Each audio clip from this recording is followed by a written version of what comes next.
এরা এই বিএনপিকে অলঙ্কিত করার জন্য, বিএনপির সংগঠনকে হালকা করার জন্য এইসব অপপ্রচার করছে। আমরা তীব্র নিন্দা প্রতিবাদ জানাই। এখনও সময় আছে, আপনারা সবাই দলের সাথে থাকেন, ঐক্যবদ্ধভাবে কাজ করেন, জনাব তারেক রহমানের হাতকে শক্তিশালী করেন।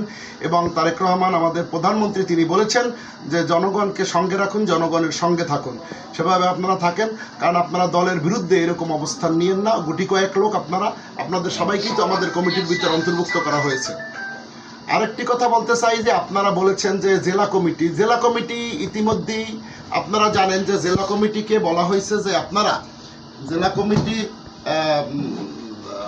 যারা কমিটি দিয়েছে, উপজেলা কমিটি, তারা সবাই এই আওয়ামী লীগদেরকে পুনর্বাসন করেছে। আমরা তার বিরুদ্ধে, আমাদের এই একটা ইউনিয়ন দেখেন, রায়পাশা করাপুর ইউনিয়ন, যেখানে এই একজন সিনিয়র সহসভাপতি বর্তমানে বানাইছে, ওই কমিটি ওনরা জেলা কমিটি স্বাক্ষর করছে। সেখানে দেখা যায় প্রধানমন্ত্রী শেখ হাসিনার ৭৪তম জন্মদিনে তারা কেক খাইতেছে।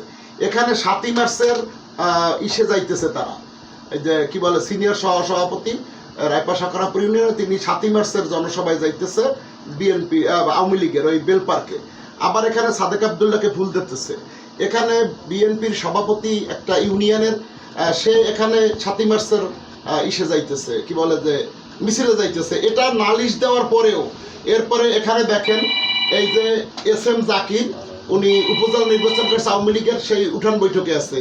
এখানে আছে আওয়ামী লীগের ছাত্রলীগের জসিম, তিনি উঠান বৈঠক করছে, ভাইস চেয়ারম্যান, সেখানে তারা উপস্থিত আছে। এদেরকে সবাই কমিটিতে রাখছে। এখানে আছে SM জাকিরের একটা উঠান বৈঠক এখানে রাখা হয়েছে। এখানে যুবলীগের ইউনিয়নের রায়পাশা করাপুর ইউনিয়নের সকল নেতৃবৃন্দের সাথে ওই সিনিয়র সহসভাপতির ছেলে আছে এই সজীব, ওনারা সব যুবলীগ করছে, আওয়ামী লীগ করছে। এখন তারা বিএনপি হয়ে গেছে। এই কমিটি জেলা কমিটির কাছে নালিশ দেওয়া সত্ত্বেও জেলা কমিটি কোনো প্রয়োজনীয় ব্যবস্থা নেয় না। অতএব জেলা কমিটিকে আমরা কিভাবে এই তারা যে নিরপেক্ষ থাকবে তা আমরা কিভাবে বুঝবো? যার কারণে আমরা দেখেছি যে বরিশালের 10টা ইউনিয়ন থেকেই সবাই এই জেলা কমিটি এবং থানা কমিটি বিগত তাদের বিরুদ্ধে লিখিত দিয়েছে। আমাদের বিএনপির ভাইস চেয়ারম্যান জনাব আব্দুল আওয়াল মিন্টু, বরিশাল এই বিভাগীয় টিম লিডার, সেই বিভাগ দেখে, তিনি কেন্দ্রীয় নেতাদের মাধ্যমে তদন্ত করে তারপরে এই কমিটি বা এখানে যারা ছিল থানা কমিটি তাদেরকে অব্যাহতি দিয়ে তারা নূতন কমিটি কেন্দ্র ঘোষণা করছে।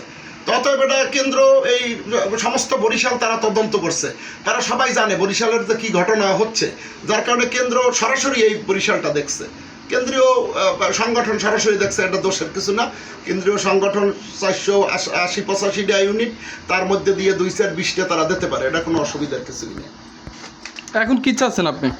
এখন আমরা কিছুই চাচ্ছি না। আমরা বলতে চাই যে কমিটি যেহেতু কেন্দ্র দিয়েছে, আপনারা আসেন, সবাই মিলেমিশে দলের পক্ষে কাজ করি। কাদা সরাসরি করেন না। আপনারা যদি ভালো কাজ করতে পারেন, এ পথ কারো স্থায়ী না, ভবিষ্যতে আপনারাও এই সব জায়গায় আসতে পারবেন। আপনি এই মানববন্ধনের বিরুদ্ধে কোনো কর্মসূচি দিবেন কিনা সামনে? না, আমার তো কমিটি হয়েছে, আমি কোনো দলাদলি মারামারি ঝগড়া বিভেদ করব না। এগুলো আমার করার নেশাও না, পেশাও না। আমি দলকে ভালোবাসি। বিগত দিনে আপনারা দেখেছেন আমার কমিটি বাদ দেওয়ার পরেও আমি কোনো দলাদলি করি নাই, আমি কোনো সাংবাদিক সম্মেলন করি নাই, এমনকি আমি কোনো মানববন্ধন বা মিছিলও করি না। কারণ তাতে আমার দল ক্ষতিগ্রস্ত হবে। দলের ভিতরগত বিষয় এগুলো ওনারা কেন্দ্রকে অবহিত করতে পারতো, কেন্দ্র আবার পুনর্তদন্ত করতো, তদন্ত করিয়ে তারপরে এটা ডিসিশন নিতে পারতো। এটা আপনার আমাদের ফেসবুকে